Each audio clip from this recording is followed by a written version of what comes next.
साल भर आपने खूब कमाई की होगी, अब समय आ गया है कि उस कमाई का हिसाब किताब बता दीजिए सरकार को कि पैसा कहाँ से आया, कितने टैक्स की देनदारी बनती है। जी हाँ, इनकम टैक्स रिटर्न फाइलिंग का समय आ चुका है। इसके लिए जो ऑनलाइन पोर्टल होता है ना, वो पोर्टल अब खुल गया है, यानी अब आप इनकम टैक्स रिटर्न फाइल करना शुरू कर सकते हैं। आप में से कई लोग खुद से फाइल करते होंगे अगर बहुत ज़्यादा आमदनी इधर उधर की नहीं है तो सबसे पहला सवाल क्या उठता है कि पोर्टल कहाँ है, किस पर जाएं, कौन सा फॉर्म चुनें।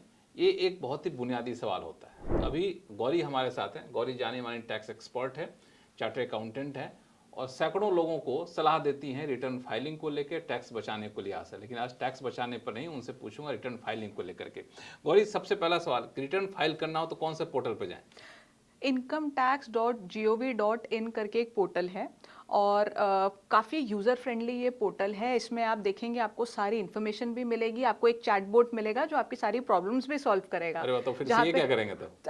फिर भी सीए के पास आना ज़रूरी है इनका काम बचा रहेगा, मतलब ये लेकिन अपना। बहुत यूज़र फ्रेंडली पोर्टल है, आराम से आप उसमें जाके लॉगिन आईडी बना के अपनी रिटर्न फाइल कर सकते हैं। लेकिन रिटर्न फाइल करने से सबसे पहली बात तो सवाल उठता है कि फॉर्म कौन सा चुने। बहुत सारे फॉर्म, आईटीआर फॉर्म, कितने फॉर्म होता है आईटीआर के? देखिए टोटल 7 फॉर्म्स 7 हैं, फॉर्म होते हैं। लेकिन जनरली लोगों के लिए ये 7 एप्लीकेबल नहीं होते हैं। आप मान के चलिए मोटा मोटा 4 फॉर्म हैं जो आपके लिए एक रेलेवेंस रखते हैं, जिसमें से आप फॉल करेंगे। हाँ, मैं आपसे सवाल पूछता हूँ, बताइएगा फॉर्म कौन सा।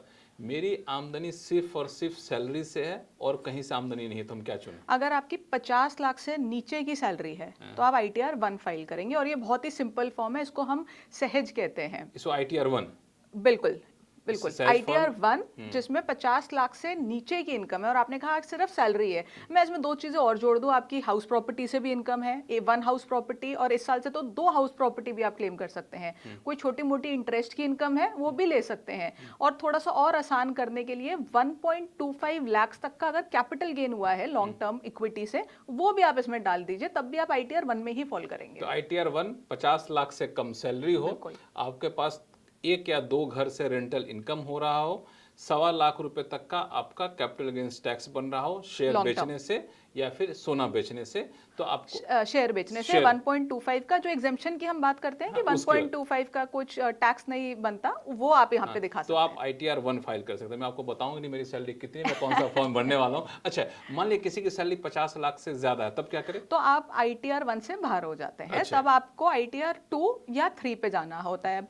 अगर आपकी कोई बिजनेस इनकम है तो आप 3 भरेंगे। अगर आपकी कोई बिजनेस इनकम नहीं है लेकिन आप 50 लाख से बाहर हो गए, या आप किसी कंपनी में डायरेक्टर हैं, या आप किसी अनलिस्टेड शेयर को होल्ड करते हैं, या आपका कोई लॉन्ग टर्म कैपिटल गेन है, या आपने कोई प्रॉपर्टी बेची, आपने गोल्ड बेचा, या आपका ये 1.25 लाख से ज्यादा का इक्विटी में गेन हुआ है, इन सभी केसेस में आपको ITR 2 फाइल करनी होगी। आईटीआर 2 मतलब मोटे मोटे अधिकांश लोगों के लिए आईटीआर 2 जाता होगा। ITR 2 आप मान लीजिए जिसका ITR 1 नहीं है उसके लिए ITR 2 है, अगर बिजनेस इनकम नहीं है। बिजनेस इनकम नहीं हो, सैलरी 50 लाख से ज्यादा हो, ढेर सारे आमदनी के अलग अलग स्रोत आपके पास हो, तो 50 लाख पूरे आमदनी का स्रोत मिलाकर अगर आपकी 1 रुपए से भी ऊपर जाएगी इनकम, तो आप ITR 1 नहीं भर पाएंगे। फिर आपको ITR 2 फाइल करनी होगी। आईटीआर 2 का कंफ्यूजन हो गया दूर। अब आईटीआर 3।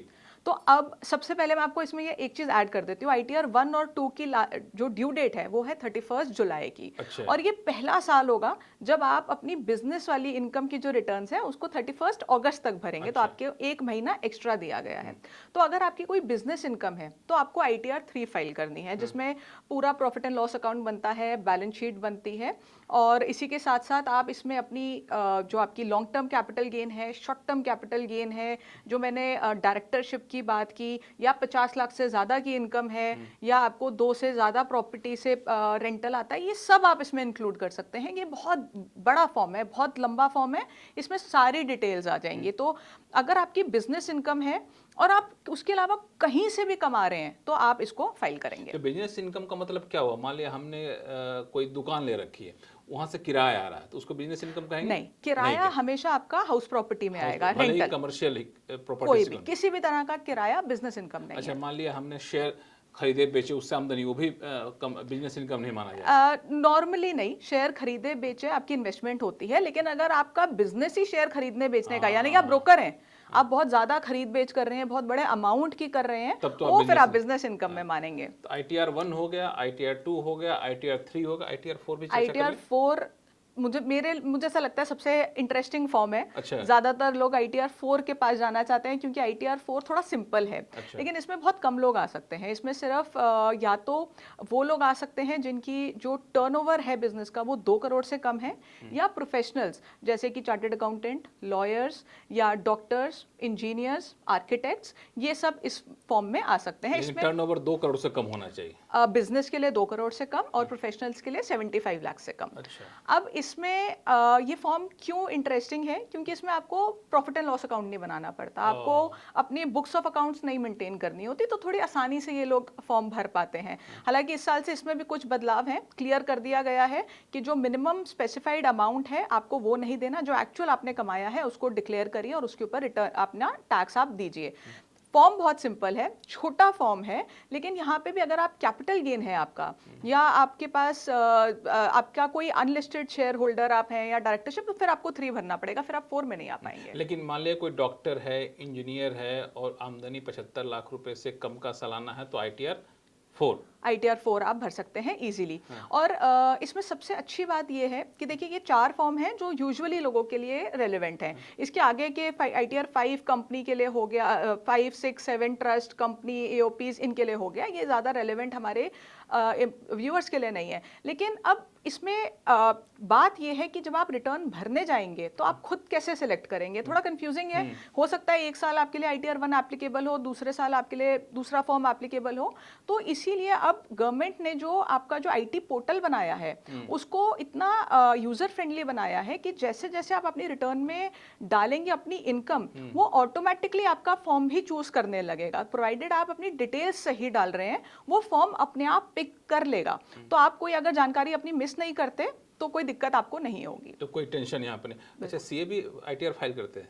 CA बिल्कुल ITR फाइल वो करते कौन सा हैं। फाइल करते हैं? लेकिन मैं आपको ये बताऊं कि जो लोग वेल अवेयर हैं और टैक्स की थोड़ी बहुत जानकारी रखते हैं, वो खुद भी फाइल करना पसंद करते हैं। नहीं, मैं कहता CA प्रोफेशन के तौर पर अपनी आमदनी का भी फाइल करते हैं कि उनको एग्जम्पशन अब मिला देखिए, हुआ है। अब आप ये बड़ा ट्रिकी वो है सवाल, क्योंकि अगर मैं बता दूं कि कौन सी ITR, तो इनकम पता लग जाएगी। नहीं, कौन सी ITR नहीं, भरते ही नहीं भरते। ITR 4 75 लाख से नीचे के लिए, नीचे वालों के लिए है, और अदरवाइज ITR 3 आ जाती है। तो ये मैं नहीं बताऊंगी। आप लोगों को बनना जरूरी होता है। बिल्कुल बिल्कुल। कौन सा भरते हैं वो मत मुझे बताइए, लेकिन उनको बनना जरूरी होता है। ये बातें बताएंगे जब कोई हम लोग कैमरा बंद हो जाएगा तब। अच्छा, एकदम क्विक अब बता दें, फॉर्म 1, फॉर्म 2, फॉर्म 3, फॉर्म 4 किस किस के लिए होगा, सम अप कर दीजिए। फॉर्म 1 आपकी सैलरी विद या कोई भी इनकम 50 लाख से कम, आपकी इंटरेस्ट फ्रॉम बैंक्स हो सकता है, FDs हो सकता है, आपका 2 हाउस प्रॉपर्टी से रेंट हो सकता है, प्रोवाइडेड आप किसी कंपनी में डायरेक्टर नहीं है या अनलिस्टेड शेयर होल्डर नहीं है किसी कंपनी में, और कोई फॉरेन इनकम भी नहीं आ रही,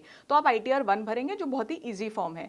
ITR 2 अगर आपकी किसी भी और सोर्स से इनकम है, यानी कि आपका कोई कैपिटल गेन है, आपने प्रॉपर्टी बेची, आपने गोल्ड बेचा, आपने गेन किया 1.25 लाख से ज़्यादा इक्विटी में, इन सभी केसेस में, या शॉर्ट टर्म कैपिटल गेन, आप ITR 2 फाइल करेंगे।